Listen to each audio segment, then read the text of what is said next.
Dan hari ini kita akan belajar bersama. Saya kasih judul His Suffering Our Deliverance, atau penderitaan Tuhan adalah kelepasan bagi setiap kita. Saudara, kita akan melihat bersama dari konteks pembacaan kita hari ini, yaitu 1 Petrus pasal yang ketiga, mulai dari ayat yang ke-13, sebenarnya tidak sampai ke ayat 22 sih. Kita hanya akan berhenti di ayat yang ke-20 ya. Tapi sebelum kita belajar lebih jauh, saya kasih pengantar sedikit untuk kitab untuk surat ini, surat Petrus ini. Saudara, Rasul Petrus adalah seorang pemimpin gereja yang ada di Yerusalem. Jadi ketika setelah Yesus naik ke sorga dan orang-orang yang ada di Yerusalem, orang-orang Yahudi mulai banyak yang percaya kepada Yesus, maka Petrus ini menjadi kepala gereja. Dia menjadi pemimpin jemaat yang ada di sana, saudara. Dan kemudian Petrus juga tahu bahwa karena pada saat itu orang Yahudi ada di bawah pemerintahan atau sedang ada dalam penjajahan di bawah kerajaan Romawi, ada banyak orang-orang Yahudi yang tinggal di daerah Asia kecil yang mereka itu ada di sana percaya kepada Yesus, namun mereka hidup dalam penindasan, dalam penganiayaan karena mereka tinggal sebagai orang yang minoritas ada di sana. Saudara bisa belajar di YouTube dan di berbagai sumber, kita tahu bahwa betapa kuatnya kepercayaan penyembahan dewa-dewi yang dilakukan oleh orang-orang Romawi, saudara ya, orang-orang Yunani, orang-orang Romawi. Kita tahu bagaimana mereka pada saat itu di zaman kekaisaran itu, bahwa mereka menindas orang percaya dengan begitu keras, saudara. Kalau saudara ada kesempatan, saudara bisa nonton di Netflix, ada film judulnya Paul, ya, bercerita tentang kehidupan Rasul Paulus. Saudara bisa lihat di situ. Waktu saya nonton, yang saya dapatkan bukan hanya cerita tentang bagaimana pengabdian dan bagaimana dedikasi dari Rasul Paulus dan juga Lukas yang menulis Injil Lukas dan juga kitab kisah para rasul. Ada Aquila dan beberapa tokoh-tokoh di dalam Alkitab yang mungkin sering kita baca namanya. Tapi yang saya lihat begini, bagaimana penderitaan mereka di zaman itu sangat luar biasa, saudara. Penderitaan orang percaya di zaman itu, di zaman kekaisaran Roma itu memang sangat luar biasa, saudara ya. Mereka bisa dibakar, mereka bisa dicambuk, mereka bisa yang namanya pukulan, cambukan, itu bukanlah sesuatu yang mengejutkan buat mereka. Itu hal yang biasa, mungkin hampir tiap hari mereka mendapatkan itu. Nah, saudara, surat ini ditulis oleh Petrus kepada jemaat orang-orang Yahudi yang ada di Asia Kecil, karena mereka juga mengalami penganiayaan yang sama, bahkan mungkin lebih lagi dari orang-orang yang ada di Yerusalem, saudara, yang ada di tempat asal mereka. Dan kalau saudara baca surat Petrus ini, baik surat yang pertama maupun surat yang kedua, saudara akan menemukan bagaimana Petrus mencoba untuk menguatkan mereka sedemikian rupa, karena ada banyak dari anggota jemaat itu yang pada akhirnya meninggalkan iman mereka. Saudara, kalau hari ini kita mengalami penganiayaan, kalau hari ini kita mengalami penindasan, saudara jangan merasa bahwa saudara mengalami penganiayaan sendiri, saudara. Penganiayaan yang kita hadapi hari ini sudah dialami oleh ribuan orang, ratusan ribu orang, bahkan jutaan orang yang percaya Tuhan sejak dulu kala. Bahkan sejak gereja mula-mula penganiayaan sudah terjadi. Namun di tengah-tengah penganiayaan itu kita punya Tuhan yang menjadi sandaran kehidupan kita. Amin, saudara. Dan di tengah penganiayaan itu Tuhan juga mau supaya kita menjadi berkat buat orang-orang yang ada di sekeliling kita. Inti dari pembahasan di dalam kitab Petrus ini, surat Petrus ini, Rasul Petrus ingin menekankan buat setiap orang percaya bahwa dimanapun kamu berada, sekalipun kamu ada di dalam penindasan, kamu adalah garam dunia. Kamu tetap harus menunjukkan imanmu kepada Tuhan di tengah-tengah penderitaanmu. Nah, saudara, mungkin ini bukan sesuatu yang mudah untuk kita, tapi saya percaya dengan Roh Kudus yang ada di dalam kita, kita mampu untuk menjadi garam sekalipun kita ada di tengah-tengah penganiayaan. Dan hari ini kita akan belajar bersama-sama. Kita lihat sama-sama firman Tuhan dari 1 Petrus pasal yang ketiga, ayat yang ke-13 sampai dengan ayat yang ke-14 bagian A. Saya ajak kita baca bersama 1, 2, 3. Dan siapakah yang akan berbuat jahat terhadap kamu jika kamu rajin berbuat baik? Tetapi sekalipun kamu harus menderita juga karena kebenaran, kamu akan berbahagia. Saudara, di sana kita melihat bahwa Saya mencatat di sini ada beberapa hal bahwa hidup dan penderitaan dalam kehidupan orang percaya dari ayat yang kita baca tadi, saudara, bahwa penderitaan itu adalah sesuatu yang tidak dapat dipisahkan dari kehidupan manusia, saudara. Perbuatan baik dan kesalehan hidup kita itu tidak serta-merta membuat kita itu menjadi orang yang anti dari penderitaan, saudara. Ya. Dikatakan apa? Memang kalau kamu rajin berbuat baik, siapakah yang akan berbuat jahat kepada kamu? Tetapi, kalaupun kamu harus menghadapi penganiayaan, itu adalah berkat untuk kamu. Saudara, ada banyak orang yang percaya gini, yang sering kali, yang terkenal hari-hari ini, ada orang yang mengajarkan bahwa kalau kamu hidup sungguh-sungguh, kalau kamu hidup dalam kesalehan, kamu gak mungkin menderita. Tapi kalau kita mau jujur dengan kehidupan kita hari ini yang realistis, saudara, ada berapa banyak dari orang percaya yang sebenarnya hidup di dalam penderitaan yang sangat berat sepanjang kehidupan mereka. Kalau kita mau lihat kehidupan kita dan kita mau bandingkan dengan kehidupan orang lain, saudara, yang tidak mengenal Tuhan. Dan kalau kita bilang kehidupan kita ini harus sangat saleh sehingga kita terlepas dari segala macam penindasan dan kesulitan hidup. Saudara, boleh kita lihat orang-orang yang ada di dalam penjara, mereka yang ada di tempat-tempat yang dikatakan miskin, mereka lebih berpengharapan, mereka lebih tekun dan lebih kuat daripada ada banyak orang yang tinggal di perkotaan yang mungkin secara finansial dan banyak hal yang lain sebenarnya jauh bisa lebih mengucap syukur. Sehingga kita bisa melihat bahwa penderitaan dan kehidupan itu sebenarnya tidak bisa kita katakan kalau kamu rajin berbuat baik, kamu hidup dalam kesalehan hidup, kamu menjaga kesalehan hidupmu, itu otomatis membuat kamu tidak ada dalam penderitaan. Karena penderitaan tidak memandang bulu dalam kehidupan manusia. Dalam beberapa debat yang lalu ada yang bilang gini, angin itu gak punya KTP. Gitu, saudara. Penderitaan itu juga gak lihat-lihat orang, saudara. Dia bukan gak punya KTP, dia gak lihat-lihat orang. Penderitaan akan terus ada dalam kehidupan manusia karena kita tinggal di dalam dunia yang sudah rusak dan kita tinggal di dalam dunia yang sudah jatuh ke dalam dosa dan kita tinggal di antara manusia, bahkan kita sendiri pun sudah jatuh ke dalam dosa. Penderitaan adalah sesuatu yang ada di dalam kehidupan kita. Sehingga kalau kita mengharapkan perbuatan baik dan kesalehan hidup membuat kita lepas dari penderitaan, coba kita lihat kehidupan dari orang-orang yang ada di dalam, nggak usah perjanjian baru lah. Kita lihat dari perjanjian lama. Saudara, Abraham, Ishak dan Yakub, mereka bertiga mengalami juga kesulitan dan penderitaan yang luar biasa dalam perjalanan mereka. Sebelum mereka akhirnya menerima janji dari Tuhan. Bahkan di saat-saat mereka sedang menantikan janji Tuhan, mereka juga mengalami kesulitan yang bisa dikatakan kesulitan yang besar. Ishak tinggal di tanah di mana terjadi satu kelaparan yang luar biasa. Sampai mereka harus melakukan banyak sekali hal. Yakub harus pindah ke Mesir karena mereka mengalami kesulitan yang luar biasa. Dan saudara, Ayub yang melakukan kehidupan yang saleh di hadapan Tuhan, itu pun tidak terhindar dari yang namanya penderitaan. Jadi hari ini kalau kita menyandarkan kehidupan kita pada perbuatan baik, coba kita renungkan lagi. Kalau kita kecewa karena kita merasa kita sudah cukup saleh, tapi penderitaan tetap terjadi dalam hidup kita, mungkin kita kurang memahami bahwa penderitaan itu bagian yang tidak dapat dilepaskan dari kehidupan manusia.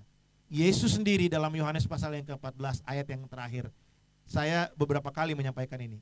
Yesus bilang begini, di dalam dunia kamu akan mengalami penganiayaan, tapi di dalam aku kamu memiliki damai sejahtera.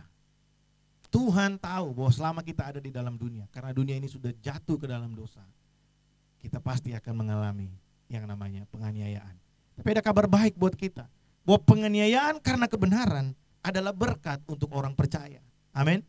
Saudara, saya tidak tahu ada berapa banyak yang pernah mengalami intimidasi, ada berapa banyak yang pernah mengalami diskriminasi karena kita adalah orang percaya, sehingga kita diperlakukan berbeda, sehingga kita diperlakukan tidak sama dengan yang lain, hanya karena kita percaya kepada Yesus Kristus Tuhan. Saudara, hal ini adalah sesuatu yang dihindari oleh banyak orang. Tapi saya mau kasih tahu buat saudara, ketika kita mengalami penganiayaan, diskriminasi, kita mengalami sesuatu yang berat untuk kita karena kita percaya kepada Kristus, karena kita mempertahankan iman kita. Mungkin sepertinya kita tidak punya pilihan lain. Mungkin sepertinya kita tidak bisa berbuat apa-apa. Tapi saudara, di balik semua itu Tuhan sedang menyediakan berkat bagi setiap kita.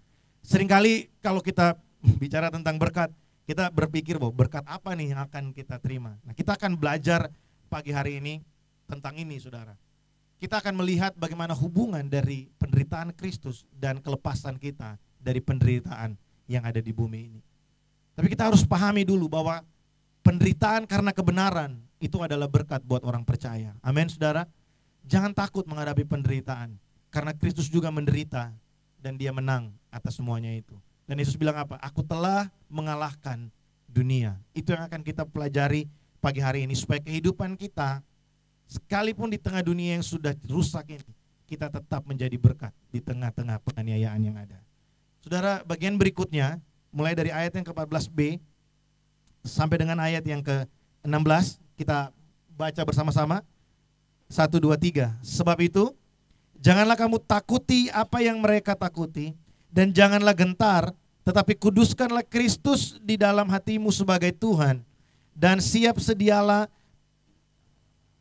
untuk memberi pertanggung jawab kepada tiap-tiap orang yang meminta pertanggung jawab dari kamu tentang pengharapan yang ada padamu. Tetapi haruslah dengan lemah lembut dan hormat, supaya mereka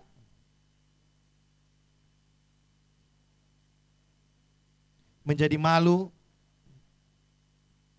karena fitnahan mereka itu. Saudara, Rasul Petrus memberikan satu penekanan buat orang yang ada di Asia Kecil, juga buat kita hari ini, saudara. Bagian ini, pasal 3 ini bisa dikatakan inti dari sepanjang surat 1 Petrus ini. Dia ingin menerangkan begini, bahwa hidup dalam takut akan Tuhan adalah pertanggungjawaban iman kita kepada dunia. Beberapa minggu yang lalu saya bagikan buat saudara begini, bagaimana kita hidup adalah indikator yang paling dapat dipercayai yang menunjukkan apa sebenarnya yang kita yakini. Saudara, hidup dalam takut akan Tuhan itu adalah bentuk dari pertanggungjawaban iman kita kepada orang yang ada di sekeliling kita. Orang itu seringkali budaya di negara kita, saudara, budaya di negara kita, bahkan mungkin juga buat kita yang ada di tempat ini, beberapa kita masih punya budaya yang sama. Kita menilai orang itu dari apa yang tampak di luar, bagaimana mereka menghidupi kehidupan agamawi setiap hari atau setiap minggu. Sehingga seringkali kita pikir begini, bahwa dia rajin berdoa loh, dia rajin ikut ibadah loh, dia rajin pelayanan loh, dia rajin melakukan banyak hal. Sehingga kita berpikir bahwa orang yang seperti itu tidak mungkin melakukan kesalahan. Orang yang seperti itu mendekati sempurna. Tapi sebenarnya enggak, saudara. Karena kehidupan kita yang kita tampilkan itu harus sama apa yang kita tampilkan selama kita ada di tempat di mana kita beribadah. Harus sama dengan apa yang kita tampilkan di tempat lain. Yang paling penting di rumah kita. Seringkali kita melihat orang hidup dengan double standard. Saudara masih ingat waktu Pastor Roni Rumambi datang ke sini, dan dia cerita ada hamba Tuhan ketika dia khotbah di depan, anak-anaknya dari belakang bilang, bohong tuh, nggak bener tuh, nggak kayak gitu. Saudara, itu adalah sesuatu yang sangat memalukan, saudara. Saudara bayangkan kalau kita terkenal rajin beribadah, tapi di kantor kita juga terkenal galak dan suka korupsi barang-barang yang ada. Itu adalah dua hal yang sangat berbeda. Sedangkan kehidupan kita tanpa kita rajin ke gereja pun, kita sudah berhadapan dengan banyak sekali fitnahan. Ada yang bilang kalau kita mulai rajin ke gereja, kita mulai rajin ibadah, mungkin di kantor kita baca Alkitab, mungkin di tempat-tempat umum kita buka handphone, kita baca Alkitab, dan orang mulai bilang, sok rohani kamu. Nah, menghadapi fitnahan seperti itu, saudara, kita nggak mungkin bisa balas mereka dengan perkataan kita. Tapi yang bisa kita balas kepada mereka adalah dengan cara hidup kita yang takut akan Tuhan. Saudara, orang-orang yang ada di Asia Kecil, mereka kerja sama orang Yunani, dan mereka ditindas luar biasa karena mereka tidak mau menyembah kepada dewa-dewi yang disembah oleh Tuhan mereka.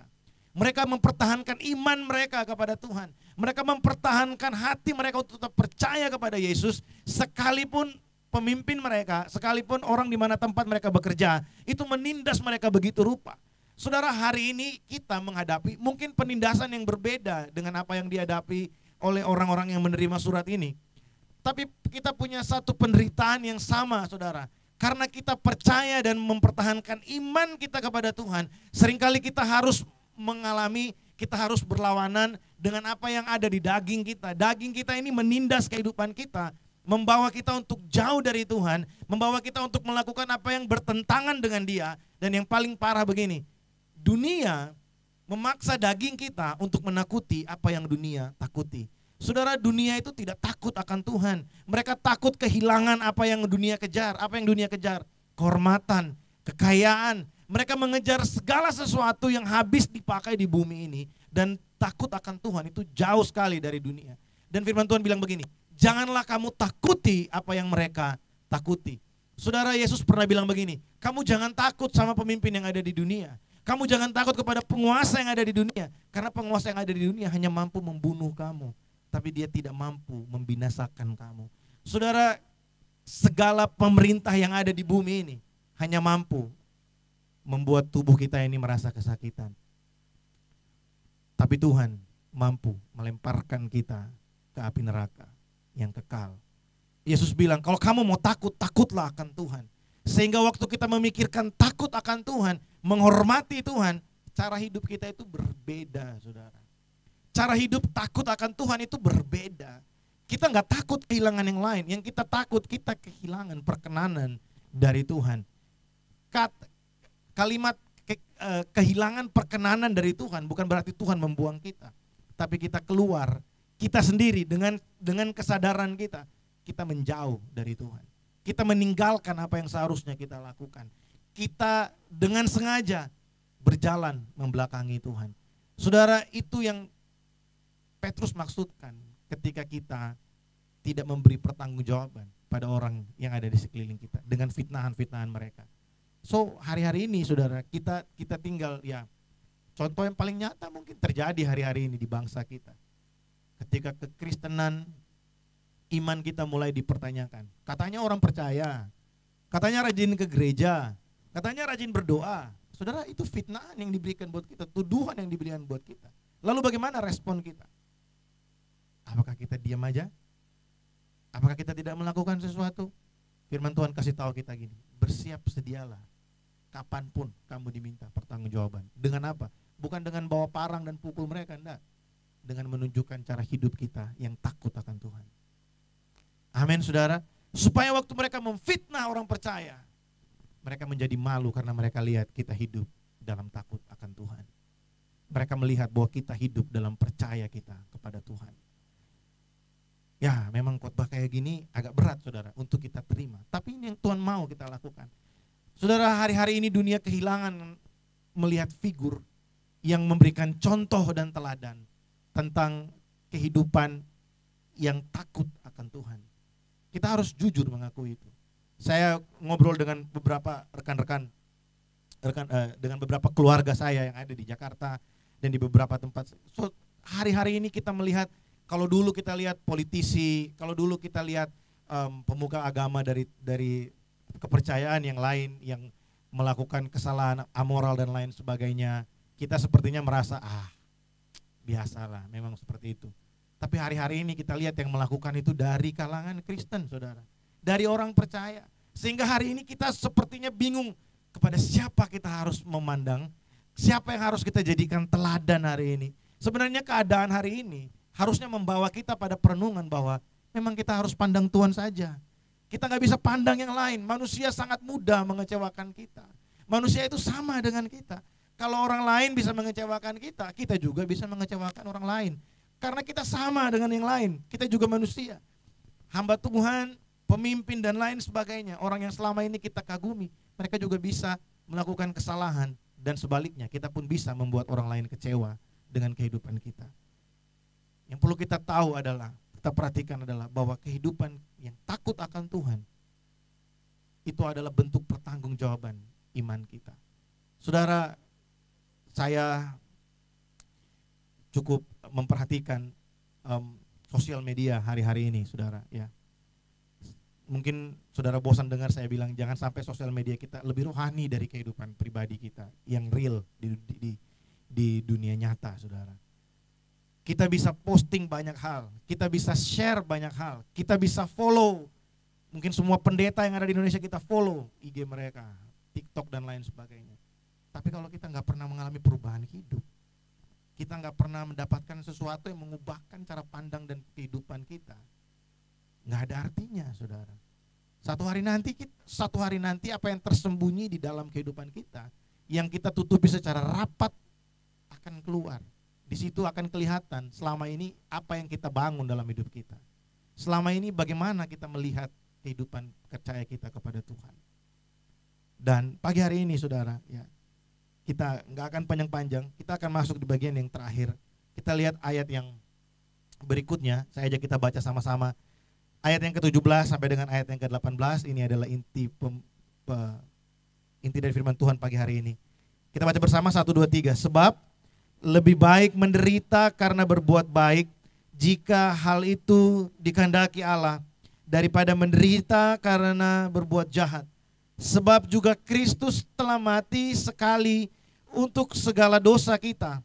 Ia yang benar untuk orang-orang yang tidak benar, supaya ia membawa kita kepada Allah. Ia yang telah dibunuh dalam keadaannya sebagai manusia, tetapi yang telah dibangkitkan menurut Roh. Saudara, Petrus mencoba menjelaskan kepada kita bagaimana Kristus dan kehidupan kita. Bagaimana penderitaan Kristus adalah kebebasan bagi setiap kita, adalah kelepasan bagi setiap kita. Kalau tadi kita belajar di bagian yang pertama bahwa penderitaan itu adalah sesuatu yang tidak dapat dipisahkan dari kehidupan kita. Ada berapa banyak dari orang percaya yang ketika kita ada di tengah-tengah penderitaan yang sangat berat mungkin bagi kita, mungkin kita ada di tengah-tengah pergumulan yang sangat berat buat kita, mungkin kita sedang dipermalukan dan kita tidak tahu harus berbuat apa, kita nggak bisa membalas dan lain sebagainya. Kita datang berdoa kepada Tuhan dan pertolongan Tuhan itu kayaknya lamanya minta ampun. Kita merasa kita ini menderita sendirian.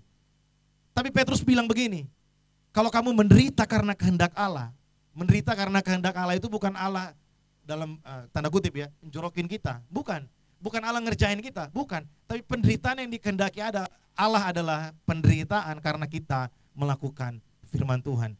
Saudara, hari-hari ini penderitaan kita itu lebih banyak bukan karena kita melakukan firman Tuhan. Penderitaan kita itu kalau mau jujur lebih banyak karena kesalahan kita sendiri. Ya, kita terlilit dengan banyak hutang karena kita yang gagal memanage keuangan kita dengan baik. Kita yang terkena banyak penyakit, termasuk saya, saudara, saya hari ini sedang berusaha untuk bisa menurunkan berat badan, saudara ya, karena beberapa kemeja udah mulai nggak muat. Ya. Dan memang udah mulai terasa berat sekali badan ini. Saudara, kita itu sebenarnya menderita lebih banyak karena persoalan-persoalan yang kita hadapi sendiri, yang kita ya karena kesalahan kita sendiri, saudara. Dan kalau kita bilang penderitaan karena Kristus, Rasul Paulus bilang begini, penderitaan ringan yang aku hadapi tidak sebanding dengan kemuliaan yang akan aku terima. Itu Rasul Paulus katakan seperti itu. Nah, harusnya dalam pengiringan kita kepada Tuhan, kita pun punya prinsip yang sama, saudara. Kalau saudara masih ingat, saya pernah jelaskan penderitaan ringan yang dimaksudkan Rasul Paulus sama sekali nggak ringan. Ya, sama sekali nggak ringan, saudara. Saya anjurkan sekali lagi, kalau saudara mau ada waktu, beberapa waktu, saudara bisa nonton film itu tentang Rasul Paulus ya. Saudara, dia dicambuk itu bukan dicambuk pakai lidi, saudara. Ya, ini saya masih ada anak kecil ya. Kalau zaman kita kecil dulu pakai lidi biasanya ya, pakai rotan gitu ya. Ya, saya tidak tahu lidi dari sini. Pakai rotan, saudara ya, di rotan, tas gitu ya. Kalau saudara lihat cambuk yang dipakai untuk menghukum Rasul Paulus, bukan cuma satu kali, saudara. Ya. Itu 29 kali cambuk itu bukan cuma sekali seumur hidup. Itu terjadi berulang kali dalam kehidupan perjalanan Rasul Paulus. Dan dia dipenjara, dia disesa, dia karam kapal, dia ditolak, dia dihina, dia direndahkan. Itu bukan sekali, saudara. Itu berkali-kali dalam kehidupannya. Dan dia bilang apa? Penderitaan ringan yang hari ini aku hadapi. Saudara, kita hari ini, kalau saya mau ambil konteks di kita, kehidupan kita hari ini. Mungkin kita bisa bilang begini. Kalau Paulus bilang penderitaan ringan, kita bisa bilang begini. Kesulitanku hari ini tidak akan melebihi besarnya kemuliaan yang akan aku terima dari Tuhan. Amin. Amin, saudara. Penderitaanku hari ini tidak akan melebihi apa yang Tuhan sediakan bagi aku. Saudara, hari ini kita jangankan penderitaan karena dicambuk. Seringkali kita penderitaan karena tidur larut malam, susah bangun pagi, kita gak ke gereja. Seringkali kan seperti itu. Hari ini agak sulit naik Grab. Dari kami sendiri tadi susah banget untuk dapat Grab karena ini masih hari libur, saudara ya. Seringkali kita itu gagal di bagian-bagian yang kecil seperti ini. Tapi ya, karena kita keluarga di tempat ini, saudara, saya mau dorong setiap kita. Ayo dong. Coba pandang kehidupan kita. Kita itu di tengah-tengah dunia, dan Tuhan mau cara hidup kita itu menjadi pertanggungjawaban iman kita. Kalau kita bilang kita percaya kepada Tuhan, come on. Cara hidup kita seperti orang yang percaya kepada Tuhan. Nah, Petrus bilang begini, kamu menderita hari ini, demikian juga Kristus menderita bagi kamu. Sehingga hari ini kalau saudara berdoa, saudara di tengah pergumulan, dan sepertinya Tuhan itu lama sekali untuk berdoa, untuk melakukan sesuatu untuk kehidupan saudara. Ada pertanyaan begini, apakah Tuhan digerakkan atau dipengaruhi oleh tangisan kita waktu kita berdoa? Apakah Tuhan dipengaruhi oleh hebohnya kita menyanyi sehingga Tuhan akhirnya menolong kita? Pertanyaan-pertanyaan seperti itu, saudara, akan bisa kita temukan jawabannya kalau kita memahami satu istilah ini. Saya akan jelaskan istilah ini, kemudian kita akan berdoa. Ada yang namanya divine impossibility. Divine impossibility atau impossibilitas ilahi yang dimiliki oleh Tuhan itu secara sederhana punya arti begini. Secara hakiki, secara hakikat, Tuhan Allah itu tidak dapat dipengaruhi oleh sesuatu di luar dirinya sendiri. Saya kasih contoh, saudara ya. Tuhan itu berdaulat penuh. Tuhan itu maha kuasa. Tuhan itu tidak dipengaruhi oleh segala sesuatu yang ada di luar dirinya. Tidak ada satupun yang dapat mempengaruhi Tuhan sampai Tuhan harus melakukan sesuatu. Karena begini, kalau Tuhan dipengaruhi oleh sesuatu di luar dirinya, berarti Tuhan bisa berubah dong. Tuhan gak sempurna berarti. Berarti Tuhan ada yang lebih besar dari Tuhan, yaitu yang mempengaruhi dia. Tapi saya bersyukur karena Alkitab tidak mengajarkan Tuhan yang seperti itu. Tuhan itu Tuhan yang berdaulat penuh, Tuhan yang memiliki keputusan, dan Tuhan yang mengerjakan apa yang Dia rencanakan dalam kehidupan kita. Sehingga mungkin muncul waktu kita memikirkan ini, lalu bagaimana dengan doa kita? Waktu kita di tengah pergumulan, mungkin pertanyaannya begini, waktu kita nangis-nangis di hadapan Tuhan, apakah Tuhan tidak tergerak? Apakah Tuhan tergerak dengan tangisan kita? Waktu kita ada di tengah pergumulan, kita sangat terhimpit, kemudian kita berpikir, apakah Tuhan tergerak? Apakah Tuhan dipengaruhi oleh tangisan kita? Apakah Tuhan dipengaruhi oleh apa yang kita lakukan? Nah, untuk menjawab pertanyaan-pertanyaan seperti ini, mungkin teori tentang atau istilah tadi divine impossibility secara logika mudah kita terima, tapi secara hubungan kayaknya sulit ya kita terima ya. Karena yang kita mau waktu kita berdoa Tuhan itu menjawab kita. Waktu kita berseru Tuhan itu melakukan sesuatu bagi kita. Itu yang kita mau. Tapi kita juga tahu bahwa Tuhan itu sempurna. Tuhan itu maha kuasa, Tuhan itu berdaulat. Saya kasih contoh, saudara ya. Di negara ini, di Malaysia ini, negara ini dipimpin oleh seorang raja. Dan raja itu kalau dia memutuskan sesuatu, nggak peduli yang lain. Karena dia raja. Sekali dia bilang A, yang lain harus ikut, saudara. Dan dia tidak dipengaruhi oleh yang lain. Dia memang ada permusyawaratan raja-raja Melayu, tapi keputusan akhir itu berasal dari pribadinya. Ya. Mungkin di Indonesia agak sulit kita membayangkan itu ya, karena kita tahu presiden gampang sekali hari ini ya. Kita tahu ada banyak hal yang bisa mempengaruhi keputusan dan lain sebagainya. Tapi di negara yang dipimpin oleh seorang raja, kita dengan mudah bisa melihat begini, bahwa memang raja itu berdaulat penuh, sempurna atas apa yang dia putuskan. Dia memutuskan karena dia memang pemegang keputusan, dan tidak ada yang bisa mempengaruhi apa yang dia putuskan. Itu namanya raja.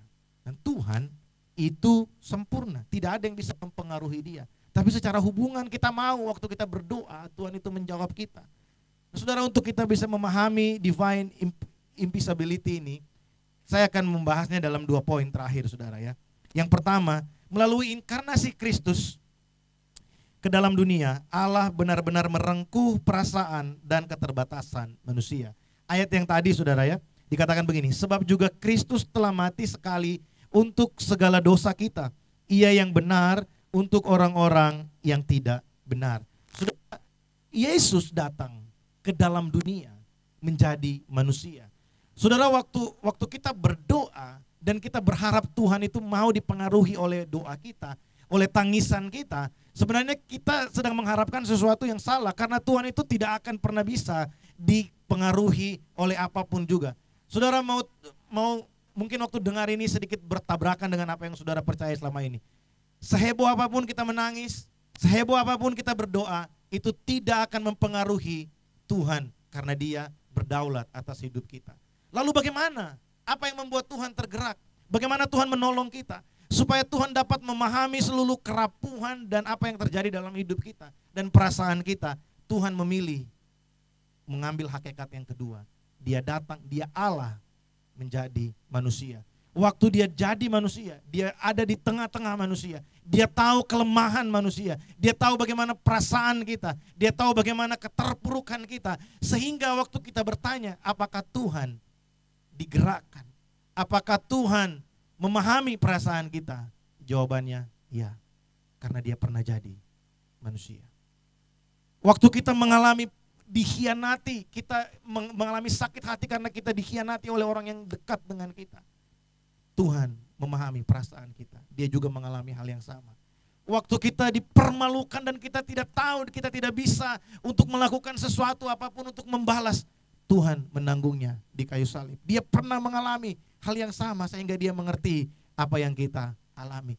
Waktu kita dipersalahkan, sekalipun kita tidak melakukan sesuatu yang salah di bumi ini, Tuhan juga pernah mengalaminya, dan Dia mengerti apa yang kita hadapi dalam kehidupan kita. Saudara, tanpa inkarnasi Kristus hari ini, kita tidak mungkin bisa memiliki hubungan dengan Tuhan. Sehingga waktu kita berdoa kepada Tuhan, waktu kita menangis di hadapan Tuhan, waktu kita datang berkeluh kesah di hadapan Tuhan, Dia mengerti perasaanmu. Dia tahu apa yang kau hadapi, dan dia melakukan sesuatu bagi engkau. Tapi bukan karena tangisan-tangisan yang tadi, bukan karena apa yang kita lakukan, bukan karena kita ini heboh banget nangisnya. Sehingga saudara, kita akan melihat bagian yang kedua, yaitu Tuhan bekerja dengan manusia itu punya perbedaan, saudara. Pekerjaan Allah, cara Allah bekerja dan cara Tuhan bekerja itu berbeda. Manusia, kehendak dan tindakan manusia dipengaruhi oleh perasaan, dan perasaan dipengaruhi oleh keadaan. Saudara, kita ini sangat dipengaruhi oleh keadaan. Suka atau nggak suka, senang atau nggak senang, mau atau nggak mau, kita harus mengakui ini. Keadaan di sekeliling kita sangat menentukan perasaan kita. Dan apa yang kita lakukan, apa yang kita tindakan kita, keputusan kita sangat-sangat dipengaruhi oleh perasaan kita. Ya, ada beberapa anak muda di sini, saya kasih contoh. Kalau ada 2 orang, ya, dua-duanya butuh pertolongan.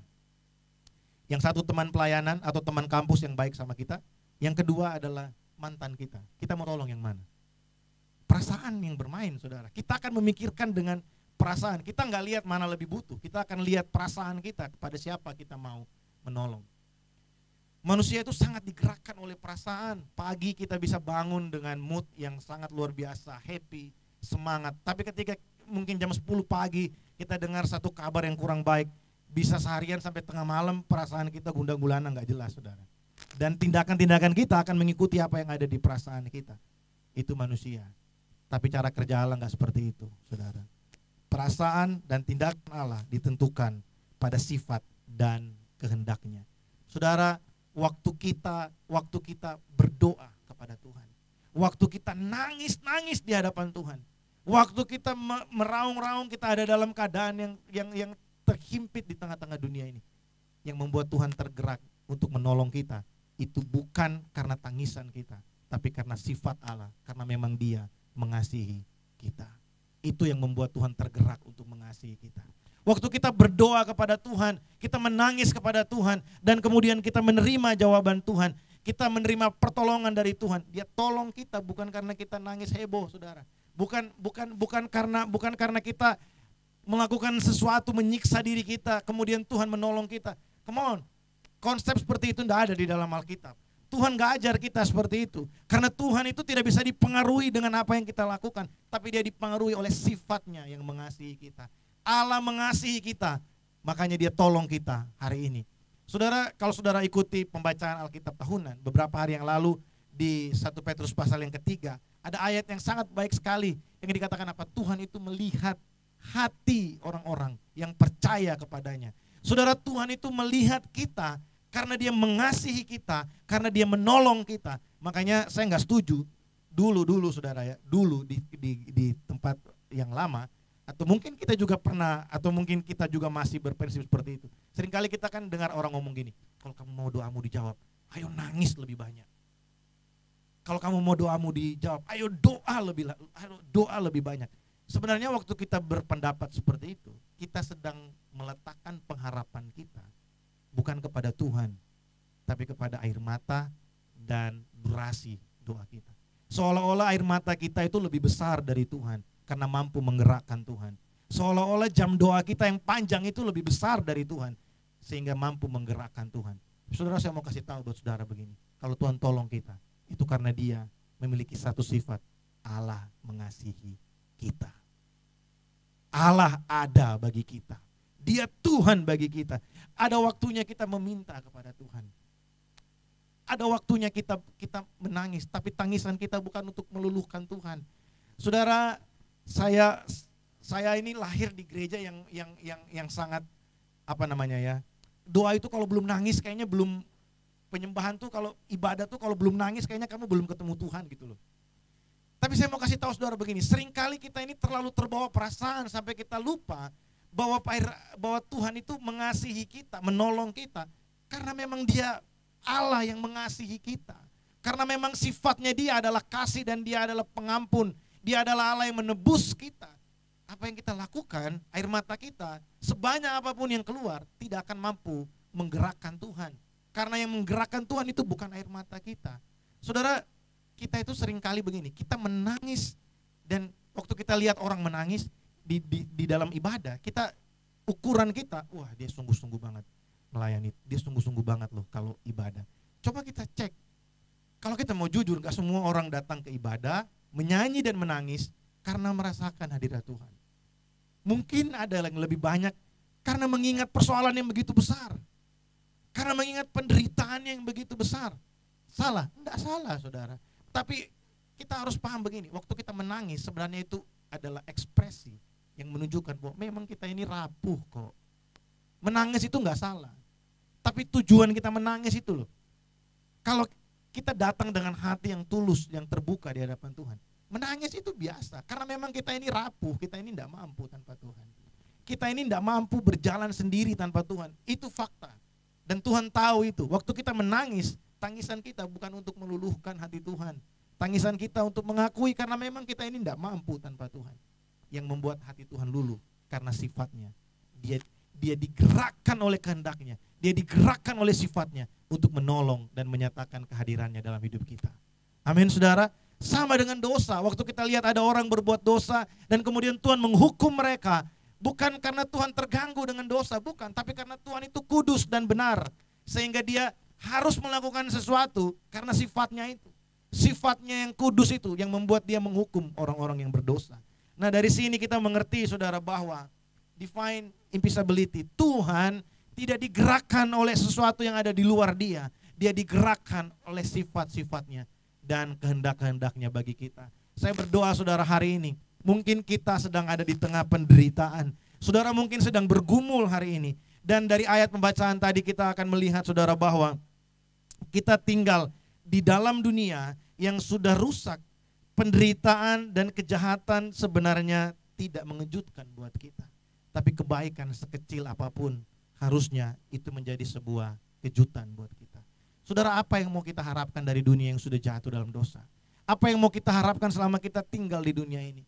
Saya berdoa supaya apa yang saya bagikan yang sederhana pagi hari ini buat kita, mengubah cara pandang kita.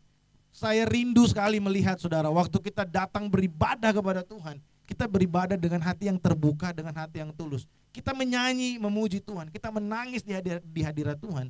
Itu bukan untuk meluluhkan Tuhan, tapi untuk meninggikan Dia, menyatakan bahwa kita ini memang rapuh tanpa Tuhan.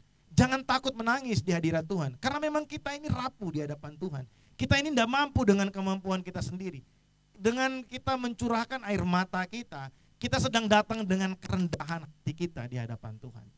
Tuhan itu waktu kita berbicara hidup takut akan Tuhan, bukan berarti Tuhan itu otoriter, yang kalau kita salah dia langsung tampar kita, dia langsung tendang kita, bukan. Takut akan Tuhan itu berbicara tentang submission kita. Kita merendahkan diri di hadapan Tuhan. Tuhan, aku ini tidak mampu tanpa Engkau. Aku ini tidak bisa tanpa Engkau. Aku tidak mampu berjalan tanpa Engkau. Sehingga kita tahu saudara bahwa penderitaan Kristus yang tidak ada taranya, yang terjadi begitu luar biasa penderitaan Kristus, menjadi bukti bahwa kita tidak pernah menderita sendirian saja. Dia mengambil hakikat yang kedua, yaitu manusia. Dia datang ke dalam dunia. Inkarnasi Kristus terjadi supaya dia dapat merenggut semua perasaan kita. Dia dapat memahami semua apa yang ada terjadi dalam hati kita. Dia tahu segala sesuatu yang ada dalam hidup kita. Sehingga waktu kita berdoa, Dia memahami apa yang kita rasakan. Sehingga waktu kita ada di tengah-tengah kesulitan kita, Dia tahu apa yang sedang kita hadapi. Dan kita tidak menderita sendirian. Saudara, Tuhan mau supaya melalui penderitaannya kita hidup dalam kelepasan.